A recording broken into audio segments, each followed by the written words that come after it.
Hi guys, welcome to my first vlog. Today, I am going to show you how I edit my publication materials on our official Facebook page, The Sangguniang Bayan. Actually, this is not a tutorial because I'll just copy and paste some uh, publication materials that I did before. So, palit-palit na lang. Pero, the full video na mag-edit ako will be posted soon siguro. So, sabayan nyo. And 5, 4, 3, 2, 1. So, let's start. Dito, meron akong draft na, ano siya, mga privilege speech ng Gonzalo. Edit na siya na sa pinaka-maikli na posible, pero hindi yan yung mismong speech nila. Pinaikli ko lang para kasya sa ating publication materials. Pero yung mahabang version na sinad ni Sir Ace ay ipopost ko sa caption. So, yan. May nakaready na ako and kukunin ko kung kay sa condo namin ni Sir Ace kung sino yung nagsalita kasi hindi ko natatandaan kasi 1 week late kami and ayun si Cons Monching, so papalitan ko din yung date kung kailan niya sinabi yung speech niya.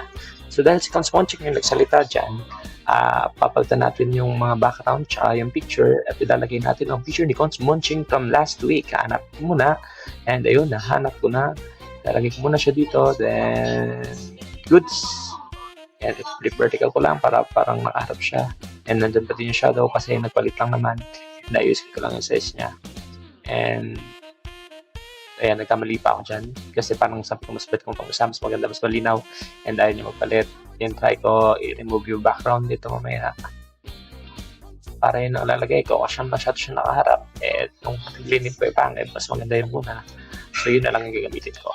Then after po yan, kasi titingnan ko din yung magiging content, naghaharap ako ng picture ng MSWGDO, yung about senior citizen, kasi ang concern ni Cons Monching is about senior citizen, mga hindi nakasama sa ayuda. So maghahanap ako ng related pictures sa MSWGDO Bulalakaw. And dyan ko na-realize na yan, hindi ako mahanap. So, maghanap ako sa post nila about ng senior citizen. Mali pa yung spelling notion. Yan, senior citizen.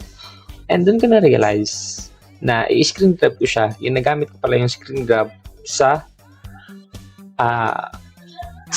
pag-screen record. So, masyadong OA naman yung picture dito sa Canva. Kaya maghanap na lang ako sa Google na pwede kong i-save senior citizen about payout siya. Para stick, para kita pa din yung social worker. So, yan, may napili na ako. Hindi na maghanap. Plan ko pa. Ilalagay ko siya sa likod kasi yun yung related sa privilege speech lang. Maglagay ako ng hindi related sa privilege speech niya. Then may ilagay lang ako ng gray dyan, ng white dyan para hindi masyadong overpower niya yung mismong yung main character natin. Ilalagyan ko lang siya ulit ng gray dyan para hindi siya maka-apekto sa ating edit.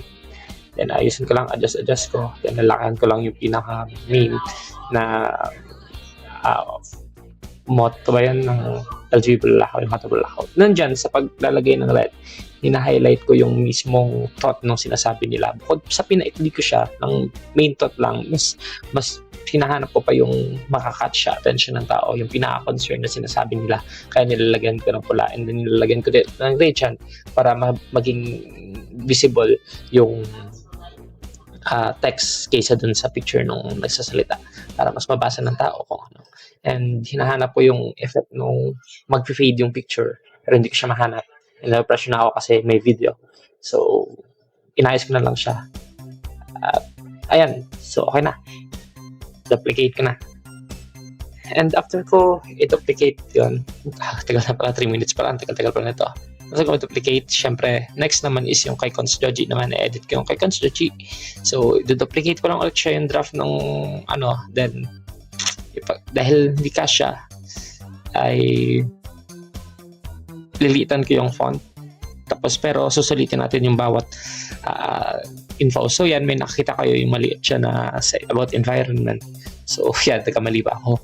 Then, yan, pagkakasya natin. Sumakto na siya. So, ang committee chairmanship ni Cons Joji is kanina about kay Cons Monching is about sa sa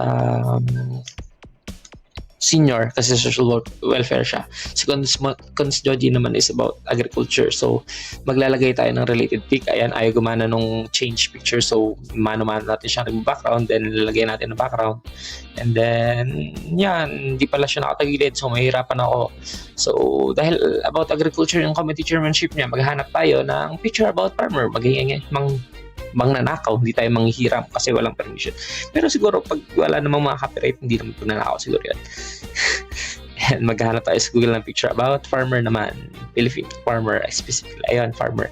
So, for mga international farmers, maghanap tayo ng related. Ito, may palayan. Ayan. So, ilalagay natin siya as background ni Cons Joji. Kasi about your farmer. Actually, about mechanical dryer yung speech niya. Pero, Gina yan. About farmer din naman yan. And, ano bang ginagawa ko dyan? Ayan, hinahanap ko na yung pinaka-main thought ng speech niya. And then, lalagyan ko siya ng red and black gray dyan. So, blue dapat kasi blue yung background kasi hindi na siya magiging pansinin kasi pag blue pa yung ginamit ko. Then, papalitan ko lang yung pangalan. Same lang naman ng week na ginamit nila for Village Pitch noong July 20 lang. So, yun lang. Adjust lang ng konti, papalitan. And ida-download ko muna yung kay Consumunching.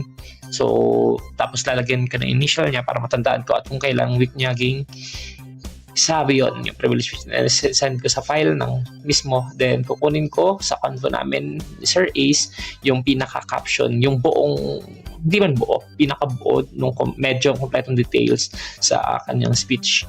Tapos, pinin natin, ilagay natin yung caption, and ang ating hashtag 12 Sangguniang Bayan. Then next, hindi ko pala siya natag. So, that's it. Yun lang. Okay, stop recording. Bye-bye.